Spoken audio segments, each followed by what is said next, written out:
What could lie beneath the murky waters of a deep, dark lake? Not just home for Scottish monsters and summer camp slasher films, lakes have had a surprising history of revealing hidden mysteries that were right under our noses.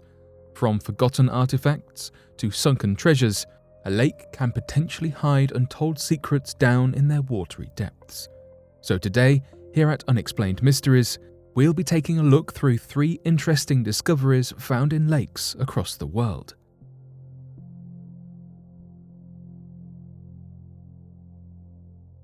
Canadian police investigate after 14th human foot washes up on coastline. If you are familiar with unsolved mysteries and true crime stories, you might just have heard of the strange phenomenon of human feet washing up on coastlines around Canada's British Columbia. To make the story even stranger, these feet were all wearing running shoes, and some of the bodies have never, ever been found. This instance is actually the 14th such occurrence of feet washing ashore.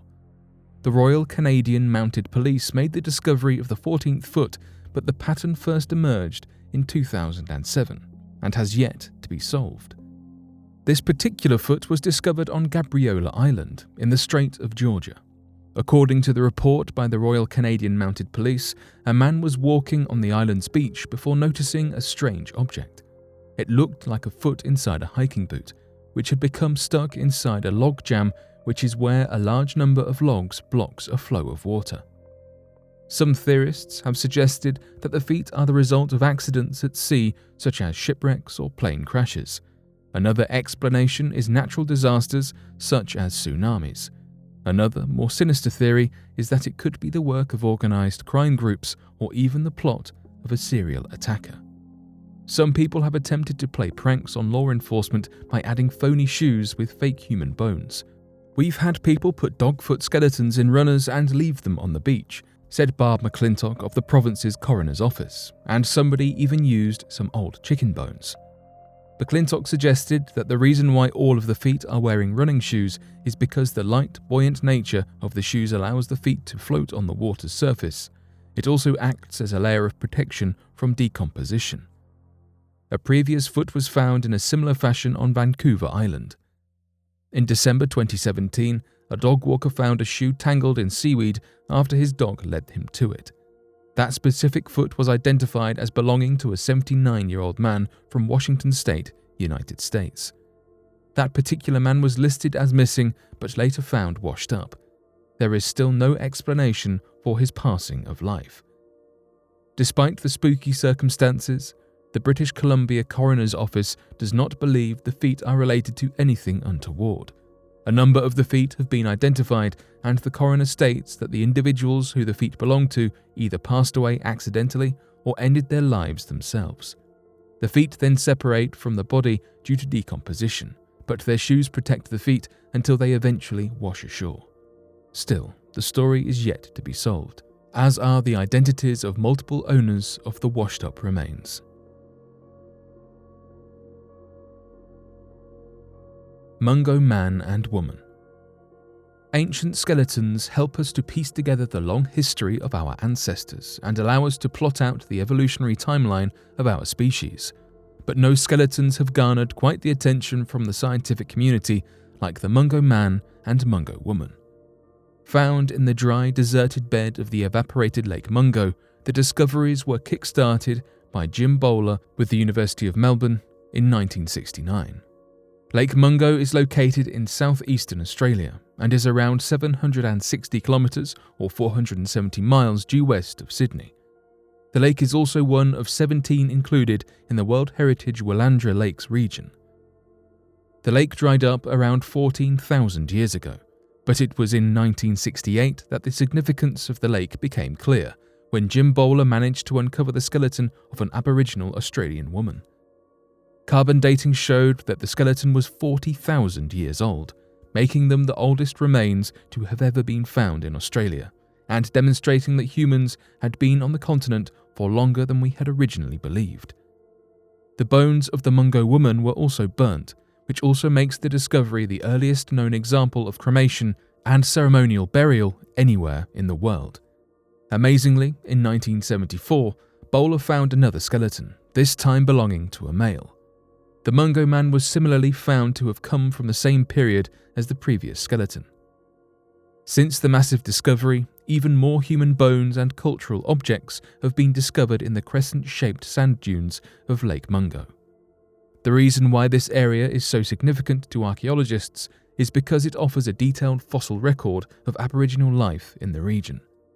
Scientists are able to observe how people adapted to the changing climate of the day, as well as the drying of Lake Mungo. Some of the other archaeological finds include stone tools, food waste, and fireplaces. Amazingly, in 2003, a series of footprints left by the Willandra people were discovered and were dated to being 20,000 years old. Today, the Mungo discoveries are an invaluable archaeological resource, as well as a significant cultural and spiritual reference point for Aboriginal Australians. In a modern context, we can see that descendants from the country's original inhabitants, such as the Pakanji, Nyampa, and Muti Muti people, have an intrinsic right and claim to the Australian continent. 8-year-old girl discovers Iron Age sword in Swedish lake.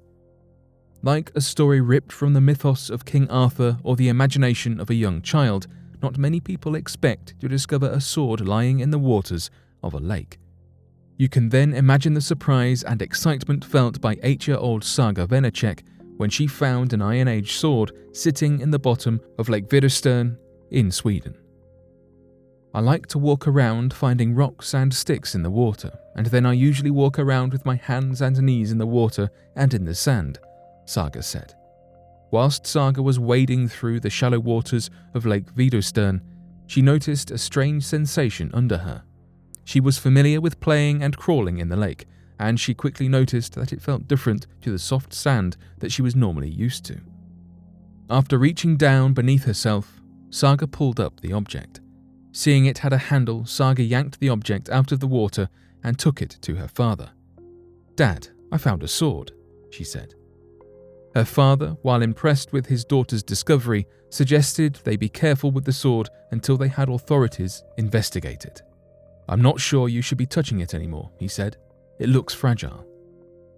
Mikael Nordstrom, head of the Cultural Heritage Department at the Jönköpings County Museum, was incredibly excited at the discovery made by young Saga. "Indeed, an amazing story," he said.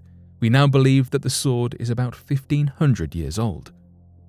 According to the museum's investigations, the discovered sword is roughly 33 inches in length and is exceptionally well preserved.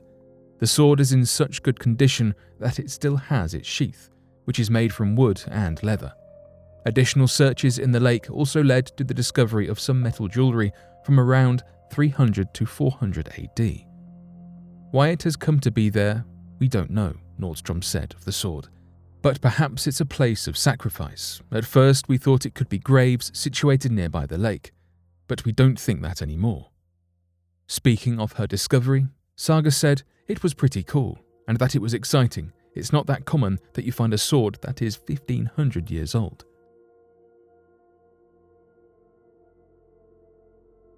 But what do you make of these 3 bizarre water discoveries?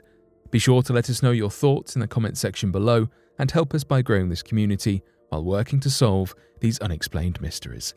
Thank you for watching and don't forget to subscribe for more videos.